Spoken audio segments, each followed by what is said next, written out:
Hey, what's going on, everybody? Glad you could join us today on another episode of TaylorMade Hoops Coaches Corner.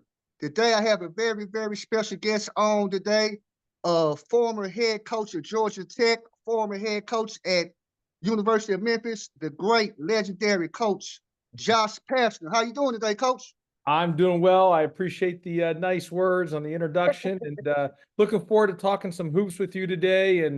And glad to do it, and appreciate all that you do there in the grassroots world as well too, and especially in Dallas, but all across Texas.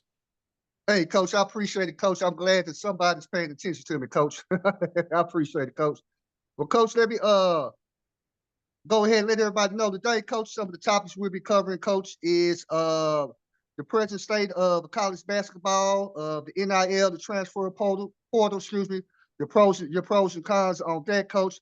Also, the things that you look for in a recruit, and any advice for any young coaches. So that'll be the topics of conversation for today for all the people that's tuning in. All right, first question, Coach. What everybody want to know, Coach? What are you up to these days? How are you spending your free time? Are you still involved in basketball, Coach Pastner?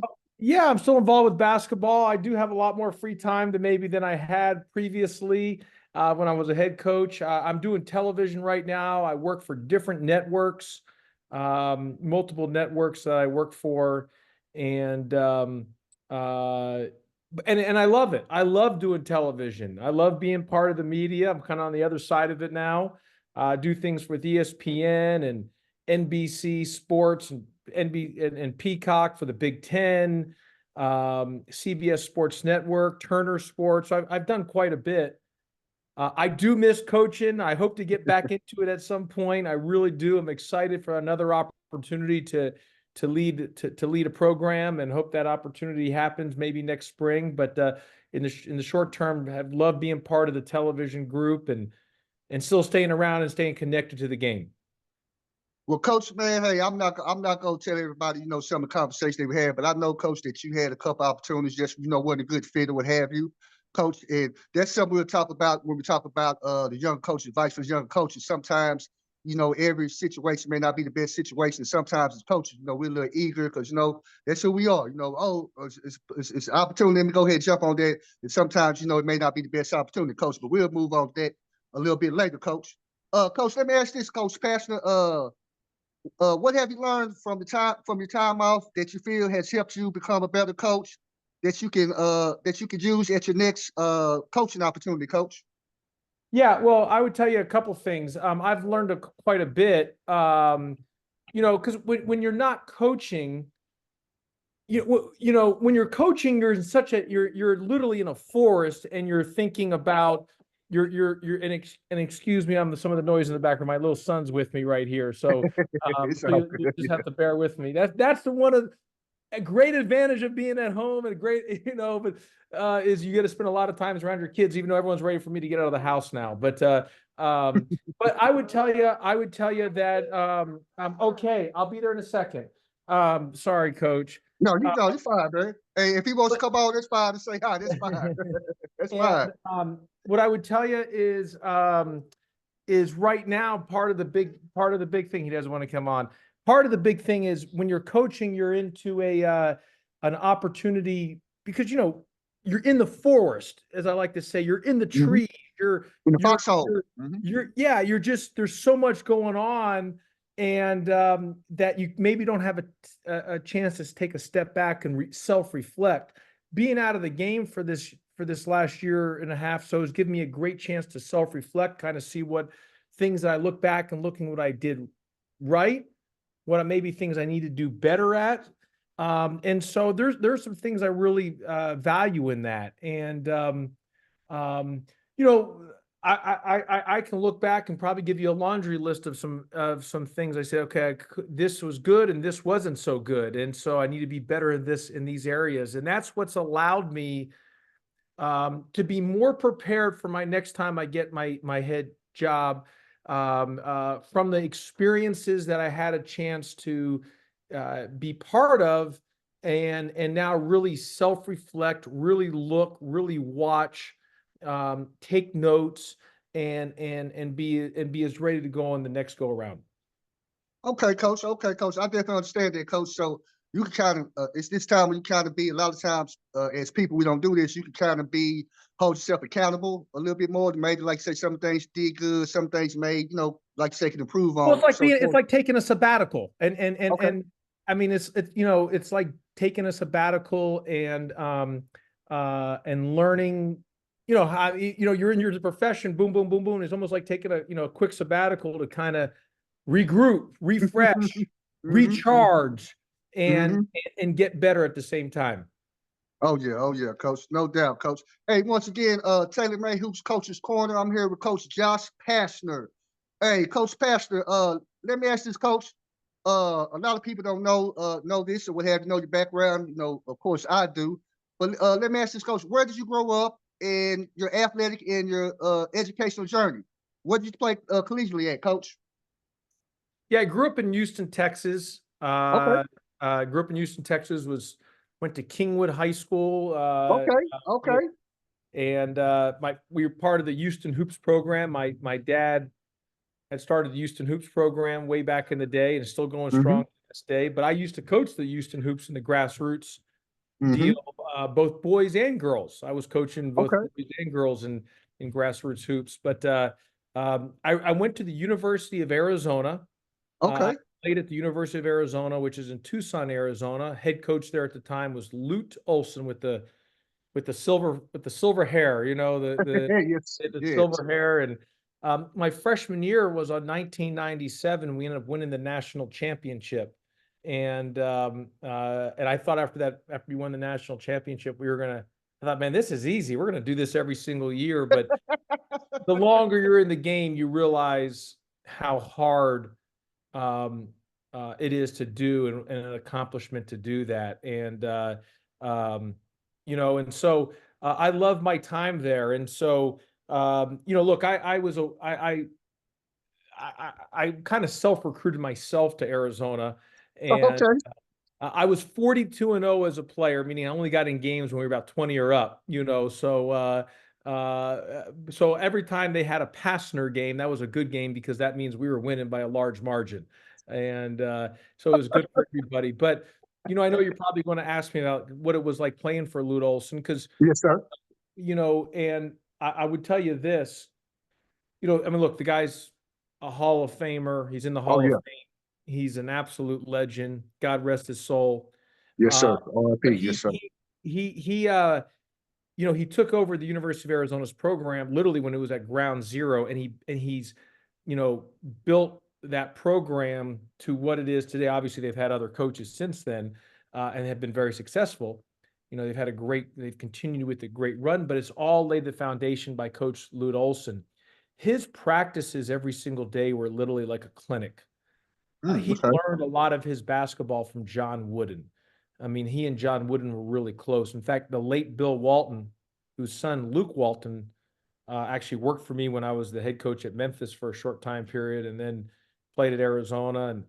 But Bill Mm-hmm. Walton, who played for John Wooden, said the closest thing that any coach he's ever seen of John Wooden is Lute Olson, and that's Wow. really what it was. It was a clinic every day, learning from him. He was incredible practice teacher. His teams were just sound. I mean, he was a great recruiter, and not when I say recruiter, his evaluation skills. He got more guys that nobody wanted that ended up being longtime pros Mm-hmm. just Mm-hmm. based on his eye evaluation. And it was just a real blessing, privilege, honor to be able to be around him, both as a player and as a staff member, assistant coach as well. Well, coach, I know you kind of spoke on it, coach, about the practices, coach. How was those practices like as far as on on the competitive edge? Because I always hear stories about great teams practices, maybe practices, Calipari's practices and things of that sort. So, coach, take me to it. Was it real competitive, coach? Was it like a feast to get eaten up? What was the atmosphere, coach? Yeah, what I would tell you is, and I got to have the opportunity to work for John Calipari as well too when I was an Mm-hmm. assistant at Memphis. So I was an Mm-hmm. assistant at Memphis, which I was able to work for him. So I've worked for two legendary Hall of Famers, and Lute Olson and John Calipari. Now, and both coaches are different, but they're in the way they got to the end result was sort of, Okay. the same in a sense, but Coach Olson's practices, whether it's his or Coach Calipari's, everything was about competing, was about Okay. competitiveness. That's what it was like with the national championship team. I remember that at the time in 1997, the 1997 most outstanding player was Miles Simon. I Hmm. mean, he was just tough, hard nosed, and he would not let you win any drill. I mean, he just wanted to win everything. And a guy like Mike Bibby was the same way. And you had guys like a Jason Terry and Michael Dickerson. I mean, three of those four guys were lottery picks. And so, and the same thing when I was at Memphis with Coach Calipari, just the competitiveness, the fierceness in practice, the focus and attention on rebounding on both sides of the ball, offensively and defensively. Defensively, because you can start the break faster, especially if your guards are rebounding, and offensively keeping extra possessions alive. Everyone talks today, which deservedly so. He's one of the great coaches, if not the very best in the game of college basketball, in University of Houston, Kelvin Sampson, and Oh, yes, sir. in the way they rebound. But like that was some of the things back in those days, kind of before the Houston Cougars today, with playing for Coach Olson, working for Coach Olson, and also working for Coach Calipari. Our teams were such great on the glass, and it just it's a simple thing, but it keeps extra possessions alive, and Edmund, it's really about, it's an effort thing. That's what it is. I mean, rebounding is an effort thing. If you look in the NBA, the amount of players the amount of money they make that they just rebound, you know what I mean? Because Hmm. Yeah. it's such an important part of winning and losing. And so both coaches were big on that, and both coaches. Now look, I say all that to say both coaches had great players, Yeah. and you got to have great talent and great players, but the competitiveness in practice, the you're competing every day, every drill is a fight to win. You want to win it, whether it's a drill or it's 5-on-5. There is competition involved. Well, you know what, Coach, man, and my son in Washington, he's 14, he's a freshman, plays it all, football, basketball, runs track, but of course, basketball is his favorite sport. But something I tell him, because he was a late bloomer, coach, or what have you, but something I tell him all the time in his games, I said, Landon, a way that you can have an effect on the game is by rebounding. I said rebounding. They got him playing the 4 or 5 position. Coach Pastner, so I tell him, hey, rim run, we should go take away, the defense or what have you. I said rim run, I said rebound and play defense. I said that's something that other guys are not doing. I said, Coach, the guys that can score what have you, but the importance of rebounding. I said, Len, if you're rebounding, I said the coaches, your teammates, they're gonna love you. I say because if you rebound on the offense end, that means you give them your guys extra possessions on the offense end. And if you rebound on the defense end, as you alluded to, Coach Pastner, then that means that you give them the offensive team only one possession. You rebound and you don't have to play defense as long. You get back down to the other end. So yeah, that's a great point, Coach Pastner. Hey, once again, guys, TaylorMade Hoops Coach's Corner. I have Coach Josh Pastner on. Hey, Coach Pastner, let me ask this. You alluded to some of them, Coach, but who were some of the other great players on that national championship team, or that you played with at Arizona that went on to play professionally or in the NBA? You spoke about a few of them, Coach. Or were there some more that you didn't talk Yeah. about? Well, my time at Arizona, we had some great pros that were there. On the championship team, you had Miles Simon, who was most outstanding player, who ended up playing. He was a second-round pick in the NBA draft the year after. We, in fact, had the whole team coming back. We should have won the championship back-to-back in 1998. In fact, the 1997 national championship team, which I think is the greatest run in NCAA tournament history, we're the only team ever to beat 3 number 1 seeds. We beat Kansas, North Carolina, and Kentucky. The only team ever to do that in the history of the NC2A. It was the greatest run ever. We came in as a 4 seed. We're the first team ever to win a national championship with a freshman starting point guard. Michael Bibby was a freshman at the time. Back before then, years before then, they never allowed freshmen to play. So the great UCLA teams, some of the other teams, freshmen were not allowed to play. But now since then, there has been some things, but that was the first time ever a freshman point guard has led the team to a national championship. I still think it's the greatest run ever. And so we had some great players there, Miles Simon. And so we had the whole team coming back in 1998. We should have won back-to-back. We ended up losing to Utah in the Elite Eight. Rick What's that? Jarris, they played. What, what's They that team with? What's that team coach with Keith Van Horn and all them? with Andre Miller and Okay. and Gotcha, those coach. guys. They ended up playing a triangle and two and left, two Jason Terry and Michael Dickerson open, and we just could none of us could those guys just could not make a shot standing on the pier trying to shoot in the Pacific Ocean that day.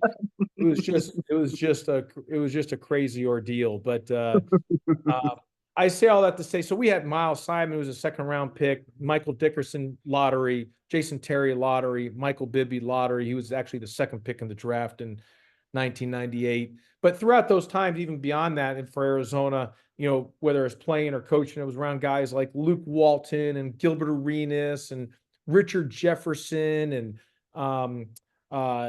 Chase Budinger, who was a great NBA player, just was in the Olympics for Olympic volleyball. Jared Bayless, Jordan Hill. There's a bunch of guys. Oh my God, coach. Andre Iguodala. So, Arizona, it was almost like one of those things where you turned on a game in the NBA and every game had some guy from Arizona on the time. And during that time period with Coach Olson, there was like a 19-year or 17-year window where Arizona was the winningest program in the entire country over a 17-year span, and during all those Lute Olson years, a lot of those Lute Olson years. So, and you got, like I said earlier, Coach, you got to have great players to do that, and that's what. So Coach Olson not only had a great eye for talent, but then he had a great eye for developing and getting those guys better because he held them accountable. And he was a big time coach. Oh yeah. Well, Coach, man, I'm gonna ask this, Coach. How did those experiences, Coach, that you spoke of, playing in Arizona, playing for Coach Lute Olson, being a part of the national championship team, influenced you as a coach, and also playing for coaching up under Coach Calipari? Don't want to forget about Coach Cal. How did those experiences influence you as a coach? Yeah, look, and this maybe even goes into your next question as well too, because I remember in fifth grade, I was watching the Lakers Celtics on one of the national networks. I was with my dad, and I said, "Dad," I knew it in fifth grade. I said, "Dad, I want to stay in the game of basketball for the rest of my life, and I want to play in the NBA." But I told my dad in fifth grade, if I can't play in the NBA, I said the next best thing to playing to me was coaching. That allowed me to stay in the game. And so, and I know that might go into your next part, but since fifth grade, I knew I wanted to coach. Since fifth grade, I knew I wanted to stay in basketball, and I did everything I could to play in the NBA. But once I got to Arizona, I realized in the first two pickup games, okay, that's not happening. And so, but I had, but I really put a lot of my energies towards wanting to coach and being prepared as possible and locked in as possible. And so being around Coach Olson, whether it was playing and being part of his staff, working my way up to being an assistant coach with him, and then also an assistant with Coach Calipari, all those things influenced me because you're around greatness when you're around guys like Coach Olson and Coach Calipari. However, Coach Taylor, what I would tell you is this: when I took the job over at Memphis, is my first, because I coached the Houston Hoops. I was the head coach of the Houston Hoops back in grassroots basketball. And for both boys and girls, we had coached, guys and girls and had great experiences as a head coach. Because when you move over from an assistant to a head coach, and those 6 inches from one chair to the head chair, it's a big difference from making suggestions to then making decisions, and the quickness of the decisions, and everyone's looking at you to for leadership. And so when I had the chance to replace Coach Calipari, which I got the job only because nobody wanted the job, because his last 4 years at Memphis, he had the most wins in the history of the NCAA, and nobody wanted to follow him. So I was the guy that followed him because nobody else wanted the job. But, I felt it was a little more not, you're never ready, but I was a little more ready than maybe some others, just based on, because I had a chance to be a head coach in the AAU scene, in the grassroots Okay. scene. But I also knew I've wanted to coach since such a young age. I had a chance to be around those masters of the game in the Lute Olsons and the John Calipari's. So they influenced me. That being said, I couldn't be Lute Olson. I couldn't be John Calipari. I had to be comfortable in my own skin.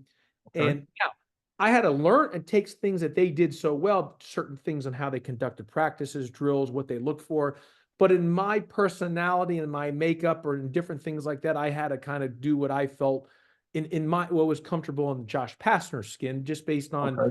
I couldn't be Lute Olson and I couldn't be John Calipari. And I think sometimes coaches get themselves, you know, where they're maybe not as effective at times if they try to be somebody, you know, a legend of a coach, when that legend, there's only one of those legends of the coaches. You've got to kind of, you can take things from it, but then you got to kind of carve out your own niche and be who you are, and with your own personality. And Coach Taylor, you know this. I mean, players can see through things if you're not authentic in how, in how you are. And so you've got to be authentic in who you are with your, with the way you teach, coach, and everything else that goes with that. And I tell you what, 14 years as a head coach, I'm a way better coach. I wish I knew what I knew today when I took over in year one as head coach at Memphis. You know, if there was I wish I could meet Michael J. Fox and Dr. Was it Dr. Brown and Back to the Yes. Back to Future, the Future. Yes, sir. and take the car back to 2009 and start over again, and for taking from what I learned now. But you know, obviously there's not that there's not that opportunity to do that. But I do know that I've had a chance to really learn, get better from the good times and some of this and some of the not so great times, and when you're a head coach, because you're kind of just thrown in the fire and you've got to make decisions right there. And then some of those things, and being the head coach at Memphis, you couldn't hide.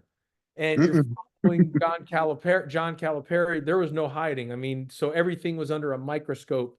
And but that being said, those two coaches, Coach Olson, Coach Calipari, had a great opportunity to be around two Hall of Famers, two greats of the game, two giants of the game, and have really influenced me in a lot of ways.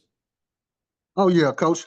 Well, Coach, we're gonna move on, Coach, because like you said, my next question you kind of already answered there, Coach. Uh, so let me ask this, Coach. We're gonna talk a little bit about your talk a little bit basketball, Coach, a little X and O's, what have you, Coach Pastner. So, what is your offense and your defensive philosophy, Coach? How do you like to play, Coach Pastner? Yeah, you know what? I mean, look, I would tell you this. You and this is again some things I look back on, and I loved our style and things we did at Georgia Tech. I probably felt that there were some times where I maybe and I we at Memphis we played extremely fast, and I loved Mm-hmm. it. Mm-hmm. Mm-hmm. Love playing fast and downhill, and we were really good on the glass. And Mm-hmm. we had high assist on made field goals. Georgia Tech, same thing. We had high made field goals, assisted field goals. We were hot. We were very good in that. Really good defensively and guarding the 3-point shot. And but we didn't play as fast. We played a totally different style at Georgia Tech You than I did. did at You did. Memphis. You did, Coach. Georgia Tech, we played more Princeton style offense, and we played different zones defensively. Memphis, we played totally different. So I had to kind of fit it to what was best, gave us our best chance to win. Okay. And based on the personnel that I had, I sometimes felt maybe at Georgia Tech I tried to take a round peg and stick it into a circle, and maybe I didn't, because I was maybe a little bit stuck on the system, which I loved our system and helped us win an ACC championship. Maybe there were some things I should have adjusted on that round peg instead of trying to get into the circle hole. Let me try to fix it a little bit and move this piece around here, Mm-hmm. this piece over there to open up more, so the system can continue even with the based on the personnel that you currently had, because things kind of changed after the NIL world Yeah. became in effect. And so the way I look at it, I'm an outside the box guy. Okay. I have great acceptance of wanting to be innovative and do things differently. But I do believe this: there's been no team that I've ever coached or ever seen be successful that has bad guard play. You've got to have good guards. That's number one. And then, look, I like to. I'm not a guy that gives a lot of set plays. I really believe in the play after the play, and Okay. in concept basketball and teaching guys how do you play. And the more possessions, the faster we can be. I like that. And so I mean, that's just kind of the philosophy that I think I will be. I have a clear vision of how I want to play, but I Okay. also have a clear vision now after having a little bit of a sabbatical in a sense that, okay, I've got, Mhm. based on the personnel, my vision is this, but based on the personnel, maybe this piece or that piece doesn't fit that vision. So we've Mhm. got to then be really kind of wearing loose fit clothing and adjust, be flexible, change here, move this piece over there, move things around, and to make it work from there. And just trying to keep it as simple as possible and as transparent as to be on what needs to be effectively done every time you step on the floor to win. Okay. Well, Coach, what about Coach? You spoke a little offensively, Coach. What about kind of elaborate a little bit more defensively, Coach? How you like to play, Coach? Yeah. You like to trap? You're a pack line defense guy. What do you like, Coach? Yeah, no, I mean, we played a lot of different defenses. We've been good with man to man. I've played a lot of Okay. zones. I'm more of a multi change up defenses. I really know zone. I know man really well because I played with man a lot of my life. But just by natural, my eyes when I'm watching go to the Okay. defensive side of the ball, and so Okay. naturally want defense because I'm big about 50-50 balls, You effort all. play, playing as hard as you can. Um, and defensively, I'm big about changing defenses. We played a lot of different zones at Georgia Tech. We played a really unique zone. We were very successful defensively at Georgia Tech with the different defenses that we played. One of the very best in the country year in, year out at guarding the 3-point shot. So now some of the zones we played, we weren't great on the defensive glass. And at Memphis, we were good defensively and good on the defensive glass because we played a lot of man. I mean, and we were really good in our coverages in that. So I've changed, I've adapted. Sort of like offensively, I'm a big believer in cutting. I love cutting, all about cutting, cutting, cutting, how hard it is to guard on cutting. But yeah, but back to defensively, just I'm not afraid to play zones. I know zone. The ones we played at Georgia Tech was very unique, was very different, and hard for teams to prepare for. And I thought it was a good compliment to our man to man. All right, Coach. Hey, once again, TaylorMade Hoops Coach's Corner. I got the great legendary uh Josh Pastner on. Hey, Coach, we talked about that and you kind of alluded to the NIL, the transfer portal. So let me ask this, Coach.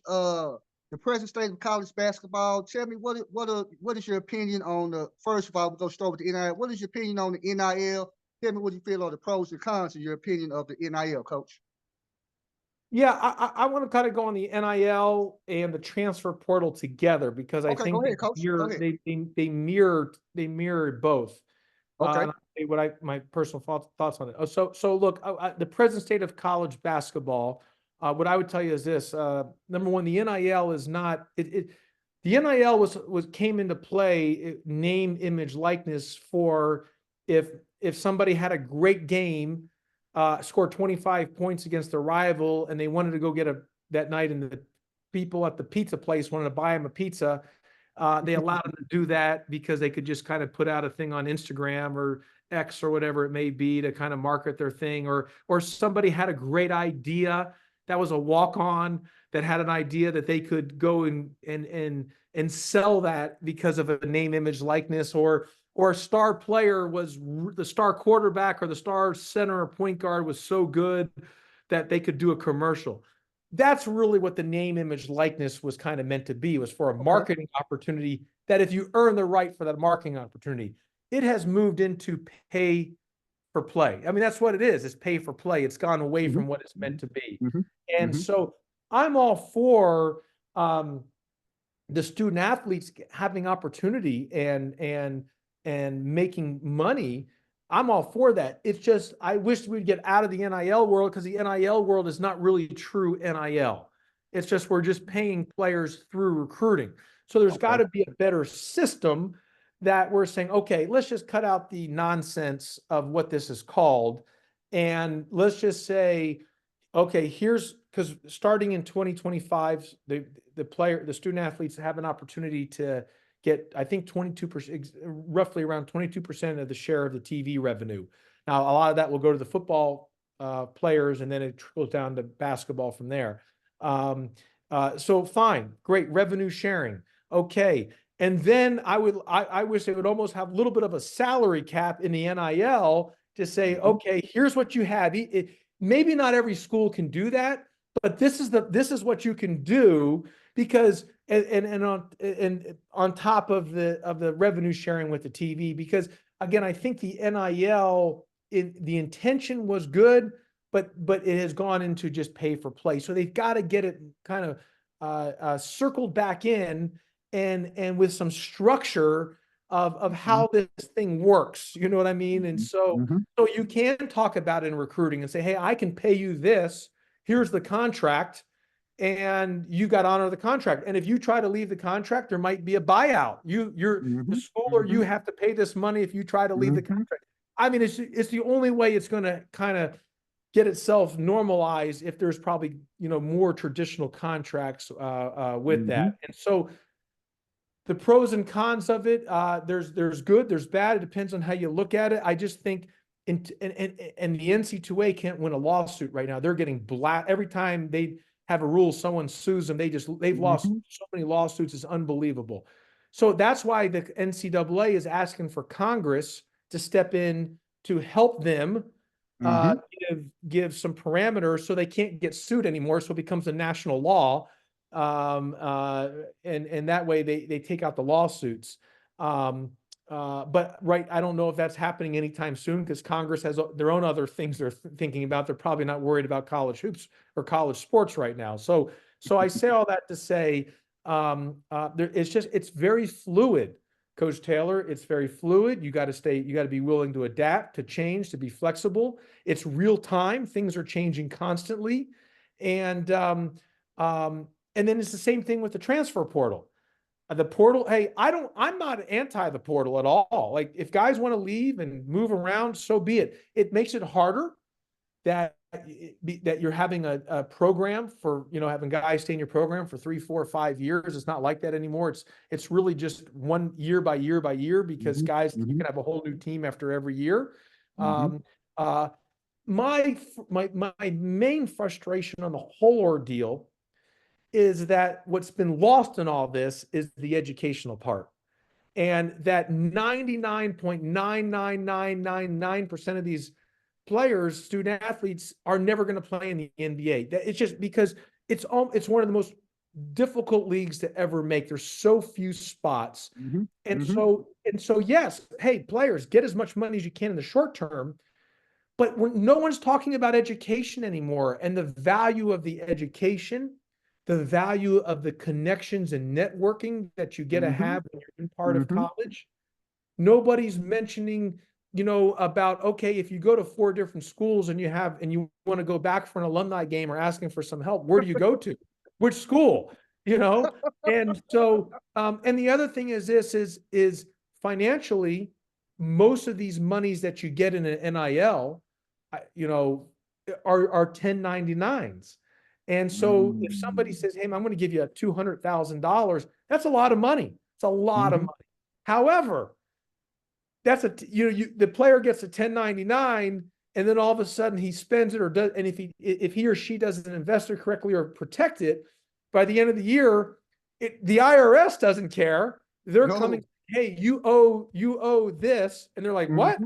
And you didn't save for any part of the taxes. So 200,000 is really not 200,000, because most NIL deals are 1099s. And so, again, whether it's $75,000, it's a lot of money, but 75 is not really just, here's 75. You better take money out of that 75, because you're going to have to pay taxes, and do all the other things and that's required by law. So I think there's a lot of things into it. Where do I think it's going to end, Coach? I think the NC2A wants to avoid this, but I don't think there's any way you can avoid it. I think it's going to be the ending part where they become employees. Oh, okay. And I think that's where it's going to end. When it gets there, I'm not sure, but I think that's the part that's going to have to be happen. So there is some structure, guidelines, and not just, hey, whatever, because people say this is like pro sports. No, it's not like pro sports. Pro sports No. has a lot of rules. Mm-hmm. Things are in place that you can't do Mm-hmm. what's being Mm-hmm. done in college athletics. And so I think they're going to try to get to that point, but I think to get to that point, they're going to have to become employees. Okay, okay. Well, once again, everybody who's viewing in, appreciate this time. I'm here with Coach Josh Pastner, former head coach at Georgia Tech, former head coach at the University of Memphis. Hey, we just got to talk about the NIL and the transfer portal. Coach, let me ask you this. In your experience as a D1 assistant, head Division I coach, what are some things that you look for when you're evaluating a player or a prospect, excuse me, and do you look for the same things, whether it's a high school player or a college prospect, Coach? Yeah, what I would tell you, look, you're always looking for guys who can, I'm attracted to motor. So guys who Mm-hmm. play extremely hard. I'm attracted to guys who can shoot the ball and can score it, put the ball in the basket. I think to have that innate ability to just to be able to put the ball in the basket and find ways to score, and I always say the hardest thing to coach is when you can't score. When you can't score, it doesn't matter what offense you have or what play you run. If you can't score, it's hard. It can be demoralizing. You can only get so many stops defensively without scoring. You're like, it's demoralizing. It kind of takes the energy out of you. But you're evaluating those things that kind of catches your eye. And I think people will throw the word recruiting around a lot. It's not about recruiting. So it's so important about evaluating. Mm, Evaluating, evaluating is the key thing, because you got to evaluate and then you got to develop. I mean, okay. those are part of the things that you got to look at. But I would also note because of the portal, high school recruiting has been affected. And I Oh, tell yeah. high school players all the time, when you have an opportunity and someone offers you, take it. Oh, I tell the same Maybe thing, you're one Coach. of the Yes. top 25 players in the country. Mm-hmm. If you're not if you got an opportunity, because a lot of colleges now, because of the portal, which has allowed you to transfer, boom, boom, boom, boom, boom, Mm-hmm. they're going to go for a 20-year-old, a 21-year-old, a 22-year-old over an 18-year-old because the coaches have got to win. They don't have the time anymore. Mm-hmm. So you just have a better, doesn't mean that 22-year-old's a better professional prospect by the 18-year-old, but in Mm-hmm. that short time period of that following year, the 22-year-old might be better than the 18-year-old initially to win games. And so I tell high school guys, if you got an opportunity, jump on it right then. And I also tell high school players all the time, they'd say, well, this guy's offered me or he really wants me. I said, let me tell you, I'm not so sure. If you really want to find out if they really want you, you need to call them and say, I'm ready to commit. I'm committing right now. There you And go, if they Coach. try to hem and haw, and say, well, we're not, then you really don't officially have a scholarship. Mm-hmm. Mm-hmm. Because until it's in writing and officially signed, because just because people throw out and say they have scholarships doesn't mean, unless you fully, best way to test that is say, I'm coming right now. Then it puts the onus on the coach and the program. Well, you know what, Coach? Let's piggyback on that. I tell the players that all the time, coaches, that we have a depth chart, Coach, where you have like the number one priority. Say, for instance, when you were recruiting, Derrick Rose, what have you, he knew you was his number one, priority. But like you said, you had other guys just in case for whatever reason we can't get there. We got X, Y, Z, what have you. So you're right, Coach. Call them up and say, hey, I'm ready to commit and see what they say, Coach. I tell guys that. Very good point, Coach Pastner. All right, Coach Pastner. Let me ask this, Coach. We're gonna continue on with prospects or what have you. What's some things you feel players should be focusing on to improve their game on the court that can make them a more recruitable prospect? And it's a two-part question, but we'll start with the first, Coach. What's some things you feel players need to be focusing on, Coach? Yeah, I mean, I just think they got to focus on things that can help you win. Okay. And look, sort of like in the NBA, there's only all 30 NBA teams already have their star scorer already. So how can you come to the program or the team to help them win? What can you bring? And so I just think the key is how hard you play, you know, the things that you can control. Look, you know, everyone wants a great shooter, but there'll be some nights, some days, and evenings that where you just are off shoot, you just have an off night shooting.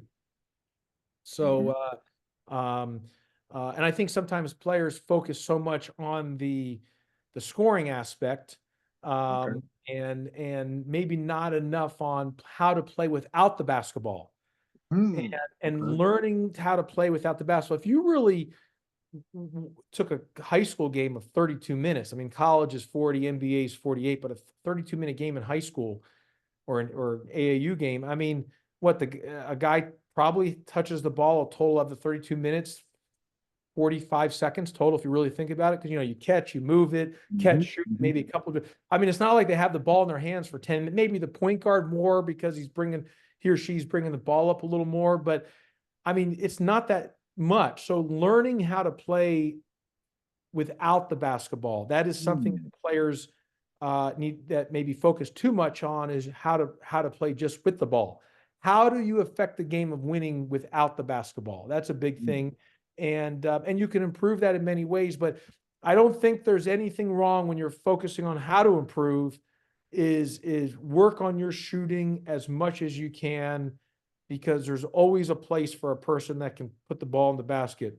I mean, it's just, there's always a spot for you somewhere along the way if you can shoot the basketball. And coach, you kind of talked about it, coach, and you said guys focus on playing with the ball too much. So what are some other things that you feel that players focus on too much, Coach Pastner? Well, I think that's the big thing, is focusing too much on playing with the ball. And what can you do without the basketball? Cutting. We talked about it earlier. Rebounding. What about defensively? What about setting great screens? You mentioned about your own son rim running. I mean, I mean, if you can run and sprint ahead of people, I mean, all those type of things don't involve the ball, and they involve effort and communicating, talking, you know, not even when you get the ball, not hitting, focusing too much on trying to make the spectacular play, just hitting singles. Keep it simple. Hit singles. You don't need to hit triples and home runs, and then with the risk of having a turnover. Make the simple single winning play. Well, hey guys, I've been here on TaylorMade Hoops Coach's Corner speaking to Coach Josh Pastner. We covered numerous topics. Make sure that you tune in. Last question, we're gonna get Coach Pastner out of here, man. We appreciate your time once again, Coach. On the way out, Coach, tell me, Coach, do you have any advice for young coaches who are trying to move up in the profession, maybe to the college ranks, or maybe an assistant coach that's on the collegiate level that's trying to move up to be a head coach? Any advice for any young coaches? I would say a couple things. Number one, do the best job at where you're at.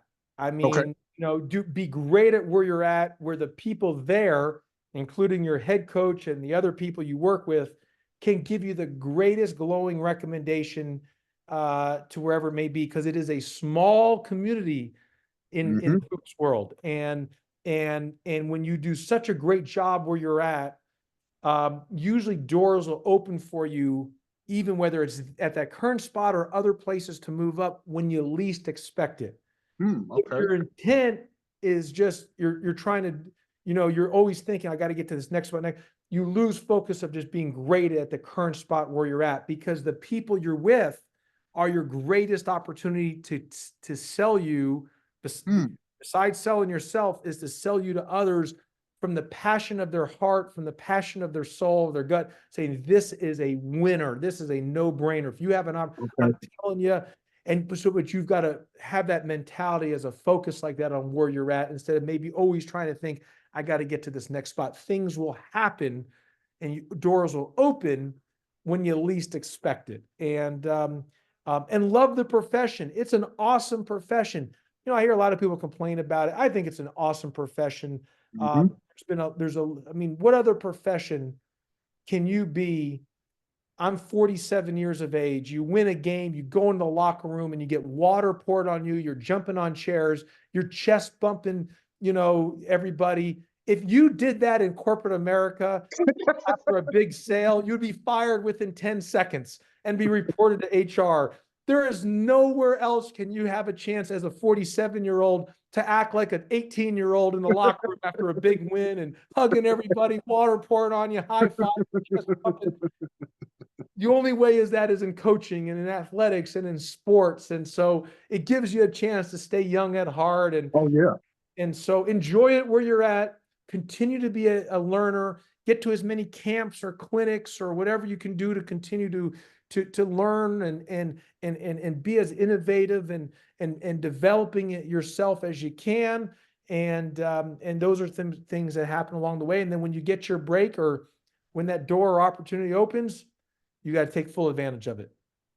Hey, I always tell people same thing we tell our players, coach. No matter if you're playing 1 minute or you're playing 32 minutes, be a star in your role. That's correct. What you say. Even as coaches, be a star in your role. Hey, if you're the video coordinator, but your aspirations to be an assistant coach, what have you, hey, you got to prove to that coach that you could do that well before I entrust you in doing something else. So I tell the young guys like this, hey, don't complain about if you got to wash the clothes, you got to sweep the floor. Hey, be the best clothes washer there is. When their head coach get those clothes, he's like, oh, these clothes smell good, coach. What do you know? I'm joking, but seriously, be a star in your role. And like you said, you brought up another good point, coach. Don't be worried about the next opportunity. A lot of times as coaches, we're in one position, and of course, we want to have vision or what have you. Nothing wrong with that, aspirations, but think about that position, like you say, where you at, because that's your best opportunity, because those are the people that know you, that could possibly refer you. So very, very great points, Coach Pastner. Very great points, Coach. Hey, once again, we had Coach Josh Pastner, former head coach at Georgia Tech University, former head coach at Memphis, University of Memphis, on today. We love Coach Pastner, a good friend of ours here at TaylorMade Hoops. Appreciate you, Coach. Hey, I wish you the best of luck, Coach. Look forward to seeing you back on those sidelines. I know you like being on TV, what have you, but we know we need to get you back on those sidelines because, hey, your coach and your family's getting tired of you. They're ready to kick you out the house. I understand because they have a routine. Just like my wife, she had to get used to me being around a lot, Coach. So it's an adjustment, Coach. I know you're ready to get out there. Hey, Coach, go ahead and let everybody know, Coach, that may want to get in touch with you, Coach. Whatever personal information you want to give out, Coach, your social media, what have you, where people who may want to, just rap a Coach Pastner, or it may be a big time universities looking to hire Coach Pastner. Yeah, no, I'm good. If you follow me on X, Coach J Pastner, CoachJPastner, Coach J Pastner's my handle, and then anyone can reach out. I'm great on email. Like, send me an email, joshpastner@gmail.com. I respond to everybody. So if you email me and you don't get a response, you send it to the wrong person. joshpastner@gmail.com. Reach out to me anytime. And my Twitter handle or X handle is Coach J Pastner. So you can follow me there as well too, especially as we start getting with basketball going. Once that gets going here, I'll be putting more on there with the games and stuff like that, the different leagues and what's going on, what's happening in college hoops. Okay. Hey, Coach, I appreciate your time, Coach, as always. And I'm just gonna brag a little bit, man. Me and Coach Pastner go way, way back. Let you know how personal Coach Pastner is. I met Coach Pastner. He probably remember way back in 2011. I was coaching AAU with the Dallas Mustangs. Shout out to our guy Tony Johnson. Great. That's our guy. And we were down for a tournament down in Memphis. And I mean, Coach called him, man. He pulled up to the school, man. Gave us an unofficial, tour of things, what have you. Great guy. Come to find out, small world. I just walked up to Coach Pastner, got the rap, and come to find out at the time, my uncle who was coaching, I think down in Marshall with Coach Donnie Jones. Y'all in the same conference. You love those guys. You like, oh yeah, I know those guys, what have you. We exchanged numbers, Coach. Of course, it's about players. I told you about a couple players, and since then, Coach, we built that relationship, Coach, and I appreciate it, Coach. You're very genuine and one of the good guys in the business, Coach. Seriously. I appreciate you saying that. And I remember our meeting in Memphis, and I've known Tony, Coach Johnson, for a long way back, coaching back in the AAUs. The Dallas Mustangs were an amazing program, always had tremendous players. And I remember our meeting, and Donnie Jones, congrats to him. He's now at Stetson, had a great year, got to him this year. So Yeah, so glad we're still connecting. And I'm in today's 2024, and I hope you and I are still connected in 2044, 20 years from now. So we keep it moving forward, and I appreciate your friendship very much. Hey, appreciate you, Coach. I'm not gonna hold you up, Coach. Once again, let everybody know who interviewed today, Coach. Edmund Taylor with TaylorMade Hoops. Great job with the interview. Great job with the questions, and I really appreciate you. Hey, appreciate you, Coach. I appreciate that, Coach. Hey, you have a wonderful day, Coach. And hey, tell your son next time he got to put me in a shot. He needs to get on that camera, baby. I'll Come get on, him we got next to time. start early. I'll get him on early with me. He can sit on my lap. He just had no interest today. All right, Coach. You have a good one, Coach Pastner. Have a good one, man. Thank you. All right, Coach.